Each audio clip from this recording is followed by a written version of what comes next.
കനത്ത മഴയിൽ റോഡിലേക്ക് മറിഞ്ഞ തെങ്ങിൽ ബൈക്കിടിച്ച് യാത്രക്കാരന് ഗുരുതരമായി പരിക്കേറ്റു. തൃശൂർ അരിമ്പൂർ ഇറവിൽ പുലർച്ചെയാണ് അപകടമുണ്ടായത്. പരിക്കേറ്റ അരിമ്പൂർ കൈപ്പള്ളി സ്വദേശി നിജിനെ ആശുപത്രിയിൽ ഇന്ന് പ്രവേശിപ്പിച്ചിട്ടുണ്ട്. സൂരജ് സജി തൃശൂരിൽ നിന്നും ടെലഫോണിൽ. പറയൂ സൂരജ് സജി, വിവരങ്ങൾ.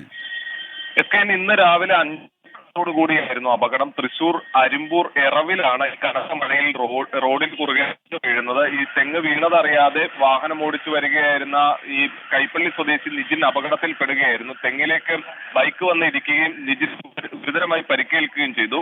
നിജിനെ നിലവിൽ ഈ കാഞ്ഞാണിയിലെ സ്വകാര്യ ആശുപത്രിയിൽ പ്രവേശിപ്പിച്ചിട്ടുണ്ട്. എന്തായാലും നിജിന്റെ പരിക്ക് ഗുരുതരമാണ് എന്നുള്ളതാണ് നമുക്ക് മനസ്സിലാക്കാൻ കഴിയുന്നത്. ഹെൽമറ്റ് ഉൾപ്പെടെ ധരിച്ചിരുന്നു. പക്ഷേ ഈ ഹെൽമറ്റും ഈ അപകടത്തിൽ തെറിച്ചുപോയി. ഏറെ ദൂരം, അതായത് ഈ ഇടിച്ചതിന് ശേഷം, തെങ്ങിലിടിച്ചതിന് ശേഷം നിജിൻ ഏറെ ദൂരം തെറിച്ചു വീഴുകയായിരുന്നു എന്നുള്ളതാണ് പറയുന്നത്. അങ്ങനെയാണ് ഗുരുതരമായി പരിക്കേറ്റുന്ന ഒരു സാഹചര്യം ഉണ്ടായത്. Okay, thank you.